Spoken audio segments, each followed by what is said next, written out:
Sa panahon sa hagupion, may usa ka leyon nga nataw. Nagipangalanan ni og Timba. Ay, ano ka nang nasa taas? Lo, guyog-guyog man. Ha? Lo, padagan nila ba? Padagan to.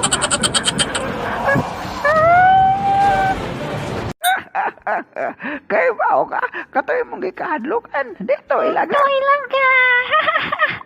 Di ito ilaga. Hadlokan. Pertian ti ka anak, ayaw ka hadlok og ilaga. Nagpaakon ko. Ayaw ka hadlok nga paakon ka, kay kita'y mo paak nila. Di mga kabakla, sila ang dapat mahadlok og di kita. Unsa ka na ingon sa imong papa sa una? Sa ilaga, kailangan di ko mahadlok. Unsa di mahadlok nga kanang imong naong mura man aga bakla. Yun sa nimo pagkahibaw. Mula ka o ka, magsige ka kiay-kiay. Unswa? Bye. Naada ka dere ha? Bakla. Sa ganing ngalan nimo, Timba. Yeah. Ko si Timba, anak sa prinsipe. Prinsipe? Oo, anak kog prinsipe, pero mura kog maulaw. Aw! Kapan yung timba? Muang ko na lang ka. Nga bakla ka. Ako pa kining huna-hunaon. Kay lisod ni nga sitwasyon. Para di masuko sila si Angkol o imong papa. Kay nga no? Ha? Wa ka kay bawo nga wala leyon nga bakla. Wala di ay bakla nga leyon. Niya kita karon sa atubangan.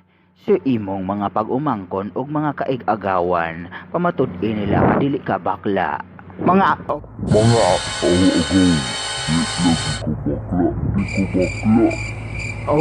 Di lagi ko bakla. nakadungog kog istorya nga nahadlok ka daw sa usa ka ilaga. Tinuod ba akong nadungog timba, ha?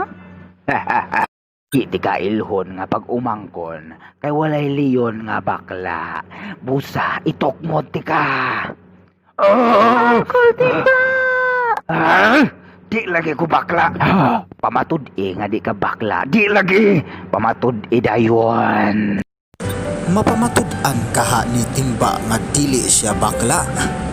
At tangi, ang sunod nga yugto ning atong sugilanon nga nag-uluhan. Timba, ang leyon nga bakla.